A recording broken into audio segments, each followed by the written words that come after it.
everybody. It is the Desert Viking, and I am here today to discuss esoteric Freemasonry, as well as some additional appendant bodies and orders that you may be interested in if you are a Freemason. This is another one of those topics that I've been kicking around for a while, and on the Discord we have links to some of these appendant bodies and whatnot to get information. But I realize that not everyone's a part of that, and I received a correspondence from a brother Mason out somewhere else, and I'm going to read you what he sent, and we're going to discuss it. So, thank you, brother, for sending me this message. It says, "Greetings, Desert Viking. My name is who it is, and I'm a new subscriber to your YouTube channel. I just got raised to the 3rd degree in Blue Lodge here in the lodge where I currently live. I truly appreciate your channel because I find everything that is somewhat non-existent in my current lodge.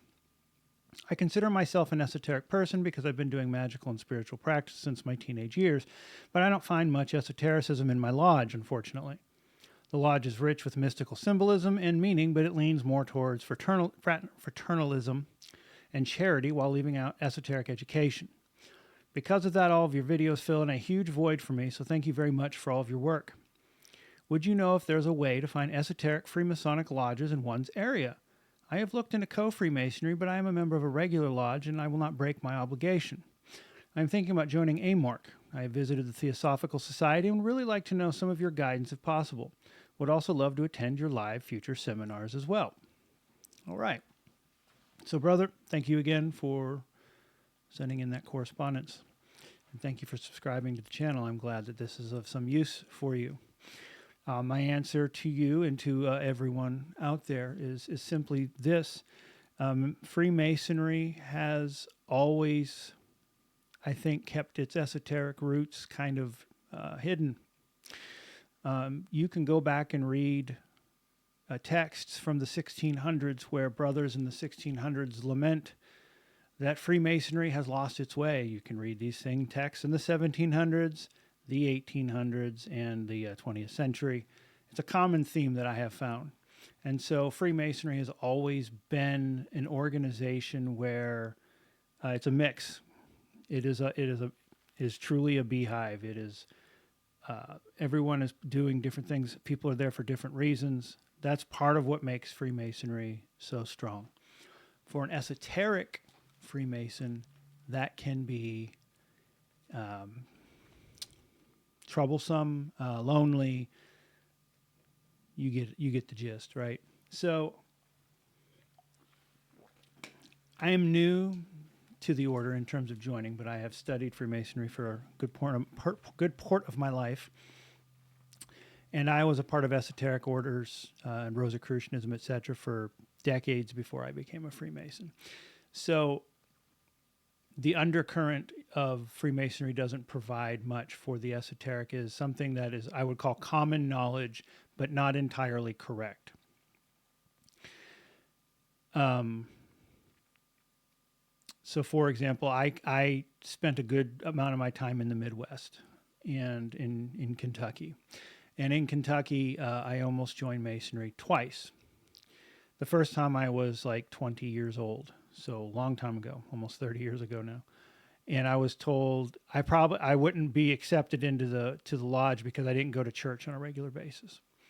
12 years ago, I had another opportunity to join Freemasonry, and this was in the city in a different lodge, but I was told basically the same thing, that they want you to go be a regular participating member in a church, in a Christian church, or else they wouldn't accept you. So up until lately, I was always taught that Freemasonry is supposed to be not anti-religious, but it's religious agnostic. Like, you have to believe in God, right? That's one of the things. To be a Freemason, you have to profess a belief in a supreme being. But it wasn't supposed to matter which supreme being. But that is not the case in a lot of, I'm not going to say jurisdictions, we'll just say lodges. I don't know enough about the jurisdictions to say that the jurisdiction or the Grand Lodge of those states is enforcing that, or if that's just at the local level. I couldn't tell you. But what I will say is there are plenty of jurisdictions that I know about that being esoteric can get you into trouble. And in a lot of lodges, a very common complaint from an esoteric standpoint is, I'm the only one here, therefore I'm not getting what I want out of Freemason, so I'm leaving the lodge. I'm leaving the Blue Lodge. And a lot of brothers have left the Blue Lodge because the esoteric knowledge that they're after, or the brotherhood that they're after, just doesn't exist. And so they leave. That is a common theme. I'm fortunate. I acknowledge being fortunate. If you follow this channel started as me creating this as an opportunity to record myself having been utterly destroyed, rebuilding myself back up, eventually rejoining, joining Masonry. The lodge that I was called to has several esoteric brothers. The area that I'm in the Southwest has many esoteric brothers and many opportunities that simply did not exist in the Midwest for me. As an esoteric initiate, I did a lot of what I had to do by myself because there just was not a proper place to do that kind of thing in the Midwest, whereas out in the Southwest, it's a little bit more accepted. Okay, so that background is basically telling you this. It's normal. It's normal. I'm the only one. What do I do? So I'm writing a series of packets. I'm almost done with the first one. And these packets are the first one is for neophytes or seekers who have not yet been initiated, but are interested in esoteric Freemasonry, and it has 10 discourses. Kind of goes over some esoteric information. And then the idea is that the next packet will be given after your first degree, the second packet, or the third packet after your second degree, and the final packet after your final degree. And then I may go elsewhere and write about like York Rite, as I'm a member of York Rite and a Knight Templar. There's a whole other bunch of rabbit holes to get into for that I could write on. One of the discourses I do write about is esoteric Freemasonry, and it's a lonely path. Esotericism in general is a lonely path. It's not one that you're going to find a whole lot of companionship on, and you're going to be striking out on your own. Even if you have companions, your path is going to be unique to theirs. All right. So fortitude is one of our tenets. Fortitude is a virtue, also known as strength. Is one of the classic 7 virtues. And that means what I want you to think about is this. You may be by yourself in your lodge right now. There will be another person that is interested in esoteric studies like you are. And your presence there is going to be what brings him into the lodge. You have to, a lot of times you're a Mason. You have to build. We're builders. You have to build the thing that you want. Most of the times it's not just going to exist for you. Okay. So that's the first thing I will tell you about your experience. So you have to stick it in there, right? Stick in there. Blue Lodge is important. Yes, most of the people in Blue Lodge aren't really interested in the esoteric aspect. The fraternity, the charity work, all of those things are good things, and you need to keep those in mind. Okay. But your presence in your lodge is a light to other people who may be interested.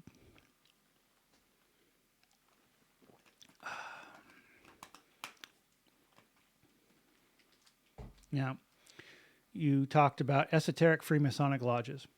I don't know of any lodge that is specifically geared towards esotericism. It's something that I actually talked with a few of my brothers on. Like, hey, wouldn't it be cool if we created a lodge specifically for esotericism? Like, to join this lodge, you have to be an esoteric.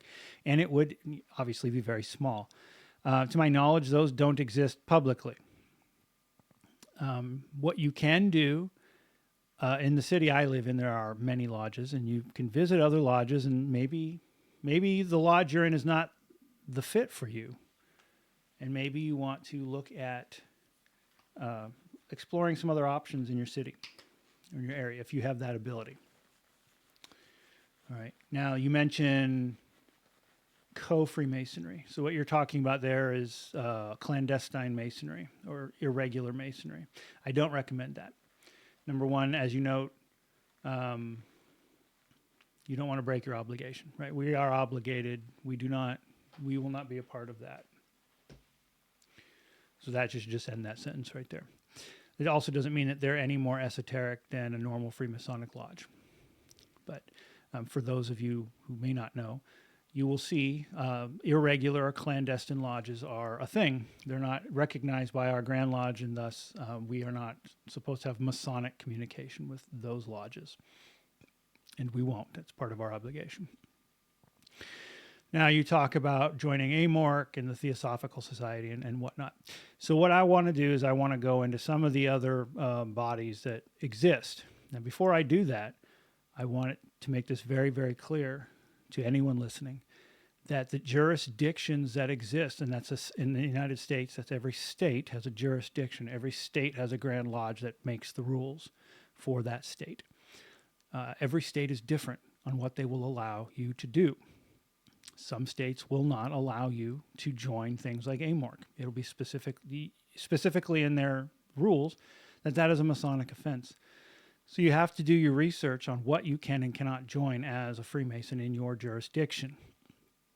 I do know that in some states it is heavily frowned upon. Esoteric studies are heavily frowned upon, and some will even go so far as to threaten you with Masonic charges if they knew that you were into things like that.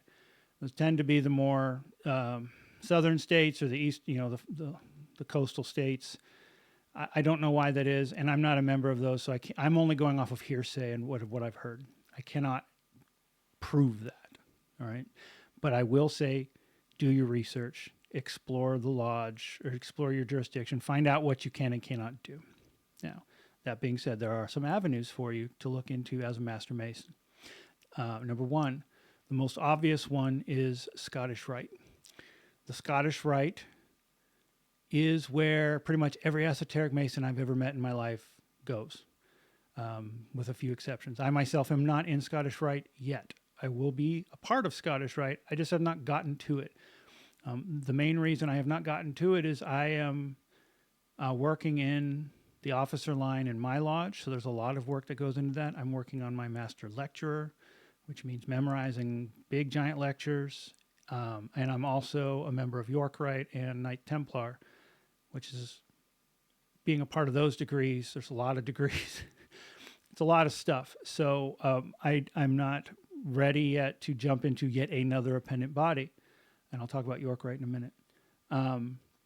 The other big kicker is simply this. I live in a city that the joke is, in this city, you're an hour away from something else in this city. It is a very, very large place. And the Scottish Rite is on the other side of the city, and they hold their meetings in the middle of the week during rush hour after work. That's a miserable time here. So the York Rite meets at my lodge, so I can just, it's a lot closer. So that was another thing. Other than the fact that being a Knight Templar was one of my main goals, that was a thing. That was one of the deciding factors for me. Now, so Scottish Rite is where all the esoteric Freemasons I know go. From the ones that I'm friends with or brothers with, we have deeper conversations. They almost all universally will say, while it is more esoteric, the level that they get to is still fairly shallow because a lot of brothers who, they're kind of interested in it, but they don't get as deep as they want, as they could be, I guess. And the Rite has changed quite a bit since Albert Pike set it up in the 1800s. So there are some things about that just to keep in mind. You're not going to get into the Scottish Rite and be blown away mostly. It's got some really awesome things that help fill in gaps. And again, it's definitely worth doing. Everyone I know that's in it loves it. But from the esoteric guys I know that are deep into it like I am, they say, you're not gonna be blown away by this. All right. But you can, as a Master Mason, you can put your petition in. I encourage you to do that. There's a lot in there still that you can get. Then there's the York Rite. And the York Rite is more theological, whereas the Scottish Rite is more philosophical.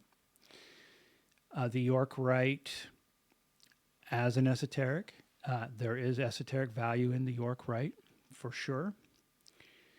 There's a lot of ritual involved in the York Rite, and that's something else to pay attention to. But again, it's more theological versus Scottish Rite's philosophical.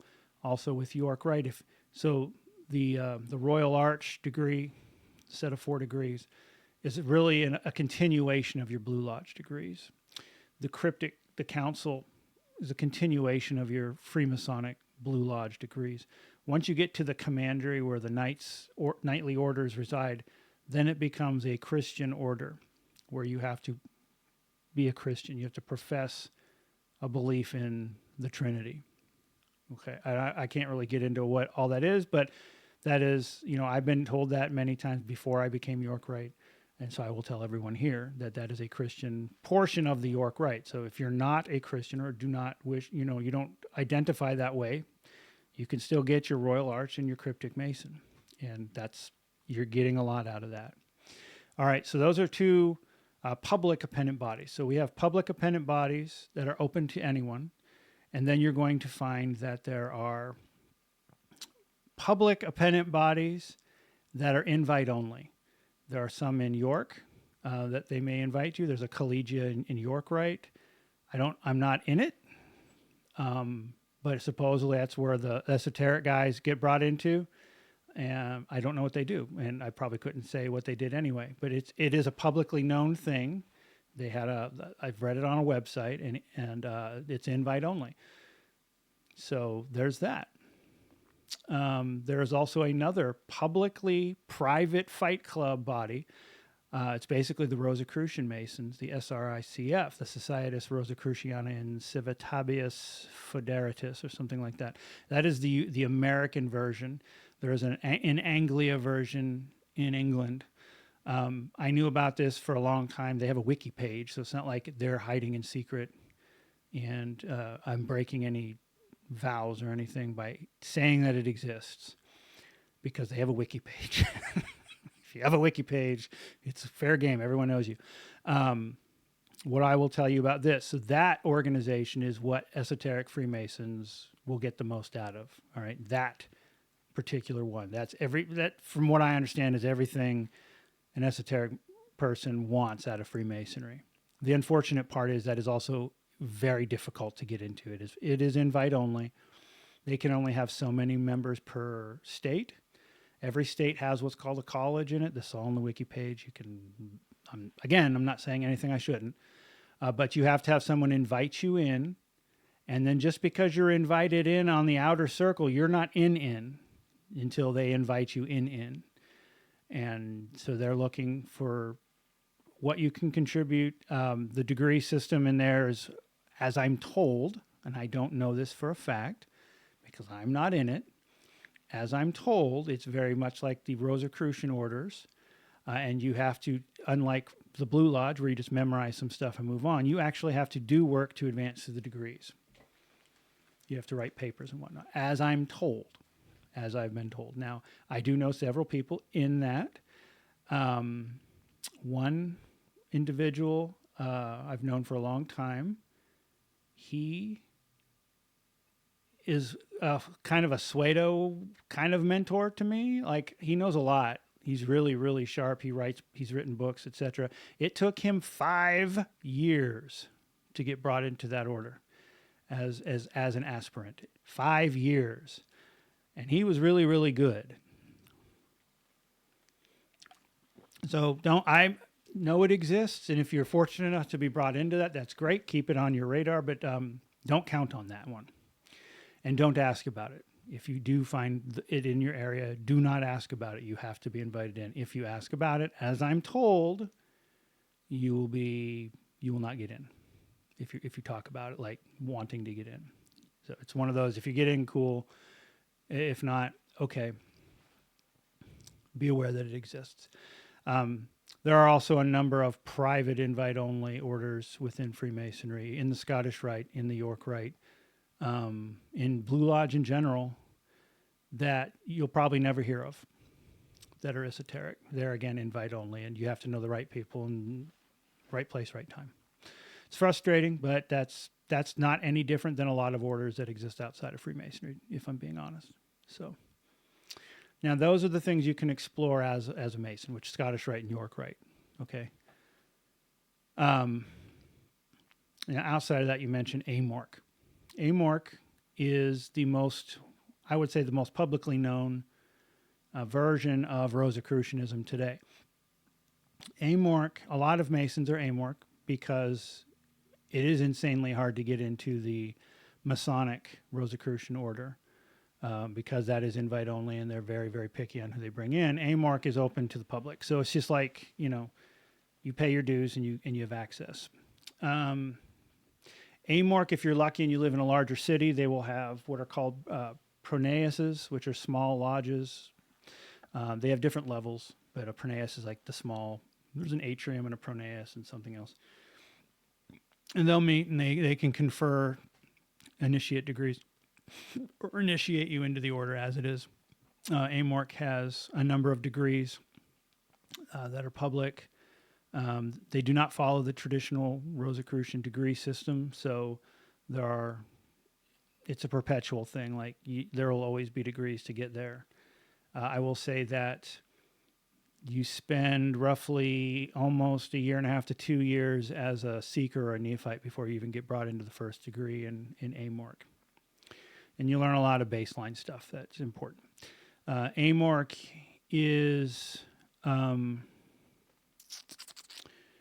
very cosmic New Agey. So that's something to consider. They have a lot of good things to teach, but it is all in a very New Age way, which may or may not resonate with you. I do know that in some jurisdictions that the Masonic Rosicrucian order I'd mentioned will not accept you if you are a part of AMORC. So you have to know about that.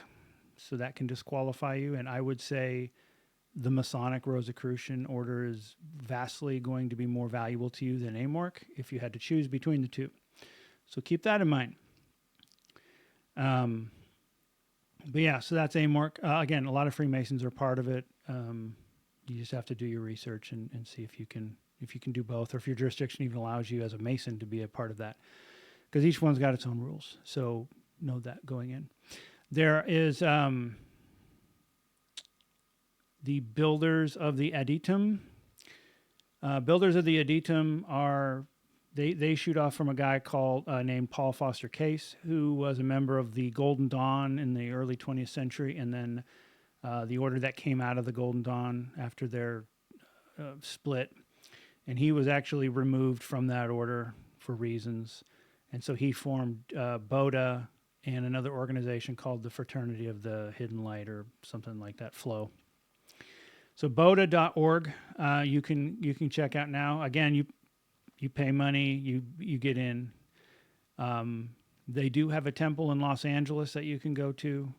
They focus heavily on tarot and Kabbalah, Hermetic Kabbalah. So a lot of good stuff out of that. You have to kind of persevere through the basics for a while before you get into the good stuff, but you'll start to learn tarot and Kabbalah through BODA. And then Flow is the Fraternity of the Hidden Light, or it's something like that. They have a website. You can take classes. They have like the Outer Porch is what they call it, and it's a year-long study where you learn esoteric philosophy and concepts and Kabbalah and whatnot. And again, it comes from Paul Foster Case, so those teachings are linked together. And from what I understand, and I don't know for fully, so this is secondhand information. It is like the Golden Dawn, only it focuses on Enochian. It's more angelic based than Egyptian based. I can't confirm or deny that. That's just what I was told. So there's that. I know of something called the Brotherhood of Light in New Mexico, which is it's a very deep esoteric order that you have to go out to New Mexico to receive your degrees from them. And as I understand it, and again, secondhand information, you have to put in a lot of effort and papers and work to prove your proficiency to move up through the ranks. So that's something you can look into. Then there's just a plain old Hermetic Golden Dawn. The original Golden Dawn, I believe, is situated in Florida. They are invite only, and the odds of you getting in on that will depend on probably your celebrity status or just knowing someone. You're probably not getting into that. But there are offshoots of it, or there are other orders that claim to be the Golden Dawn as well. There's one in Houston. There's one in California, I believe. They have a few big ones. They're all independent of each other. So they all have their own governing structure, and most of them will require you to go out to receive your degrees as well. So you have that. And last, another one I know about is in Pennsylvania. It is run by Brother Mark Stavish. Mark is kind of a quasi celebrity as well. He's a Freemason. He runs the Hermetic Institute, and they do seminars in Pennsylvania. So there's that as well. So there's a lot of things. Those things are public. Like you can find those on Facebook or websites or whatever. You can look into those. And then there's a bunch of things that you're just never going to see because they're not public, and you would only know if you got invited. And unfortunately, those are just right place, right time. And then that leaves to self-study. So self-study, finding groups like our group on Discord and having talks, etc. Those are useful.